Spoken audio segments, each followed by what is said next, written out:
time for our mayoral candidates to come up and speak.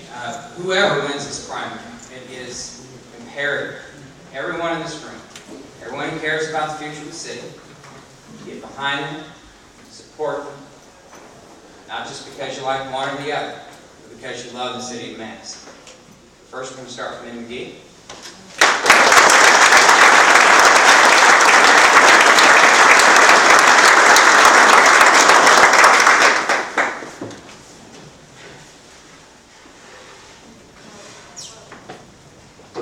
Good evening.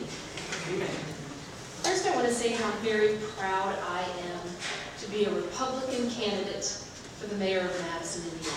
It's truly.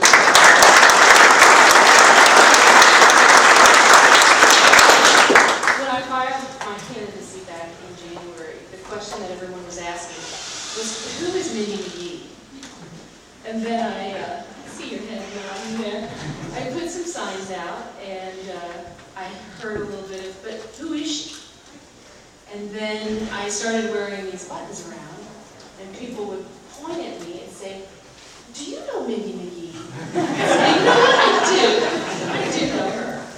So it's been a lot of fun, and absolutely without question, the best part of running for mayor has been the opportunity to meet so many people that I would not normally have the opportunity to get to know. So I'm very grateful for that opportunity. I spent the last 3 months attending every meeting and event that I could find, and I have gone door to door. I've spent evenings in people's homes that they've so graciously opened for guests to meet me, and I've done it to introduce people to my style of leadership.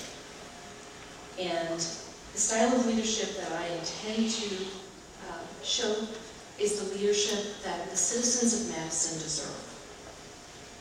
My professional background consists of 27 years in the financial industry, and my work over just the last decade has focused on leadership development, organizational skills, process improvement, and strategic financial planning, and all of that was at the executive level.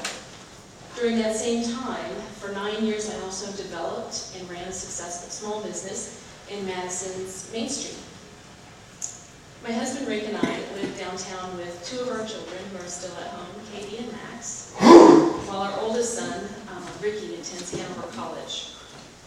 Some of my family is here with me this evening, and I'd like to introduce you to them. My husband Rick is here, and our daughter Katie.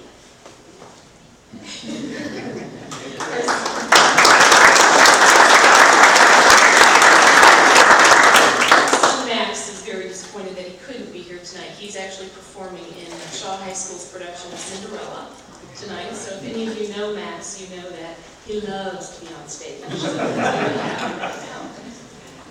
And then in addition, I have some other family members that were a little bit of a surprise to me to be here this evening. As you've already heard, Jim Lucas and Lynn Lucas, they are my brother and sister-in-law.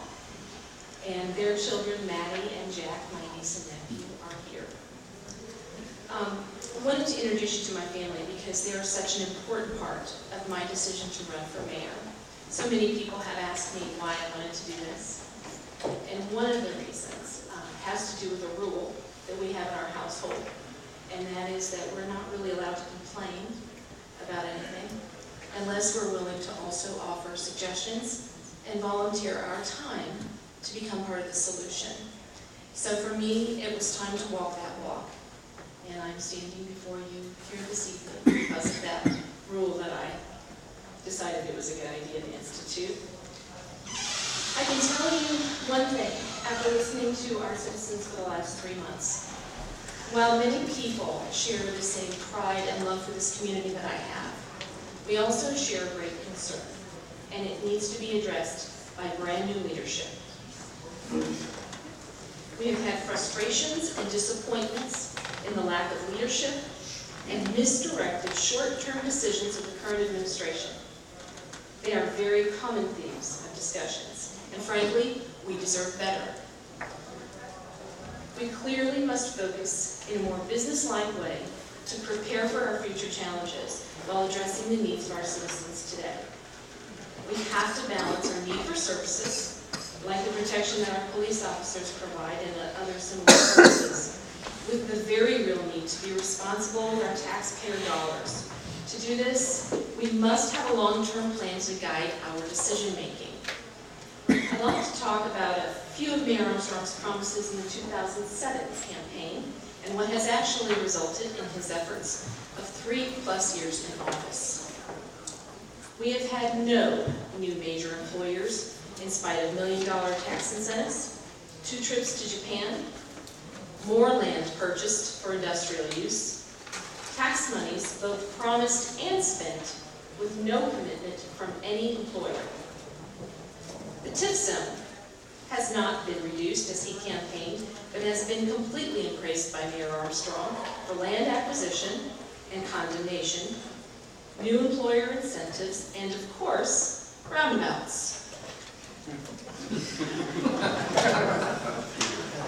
In my opinion, it is completely irresponsible to continue to spend taxpayer money on projects without having a plan in place. The mayor promised that his administration would be the most open and transparent and ethical that Madison has seen. Yet tens of thousands of your dollars have been sent on consultants who do not live in our community and do not have a vested interest other than the fees we are paying them. In his recent address at the Jefferson-Jackson dinner, Mayor Armstrong said, "What the public doesn't see are the behind-the-scenes activities of a mayor."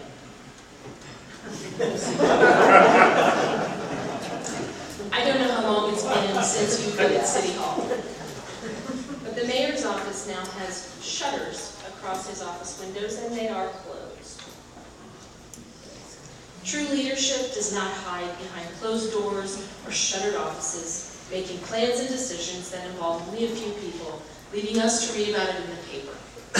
This is not proper representation. This is a style of leadership that breeds distrust and doubt, and we deserve better. The mayor has repeatedly failed to anticipate problems, leading us to pay for his reactive responses. Under this administration, we have seen the largest sewage rate increase in Madison's history, and with the recent 22% cost overruns recently announced, I suspect we'll see another one. We have seen increased fees for water and garbage, a lack of street paving, as Mr. Jim Lee pointed out for us, that will cause a major expense for repair in our near future, not to mention a rain tax proposal that our Republican council members had to work very hard to defeat. Speaking of our council, I'd like to take a moment to thank my primary opponent and fellow Republican Damon Welch, along with our other council members, Jim Lee, Laura Hodges, and our newest Republican in general, Rick Berry.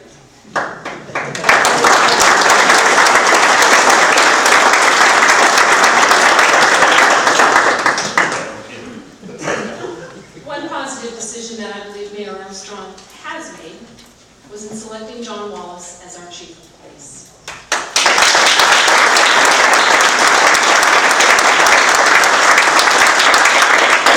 Now that John has moved over to serve as our county sheriff, I'd like to thank him on behalf of the citizens of Jefferson County for providing space in the jail for the 911 center. This move alone has saved us thousands of dollars and increased efficiency. Thank you, John.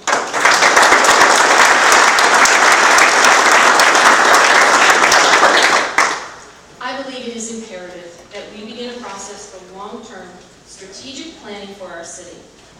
We must have talented individuals working in our city hall that are dedicated to delivering results.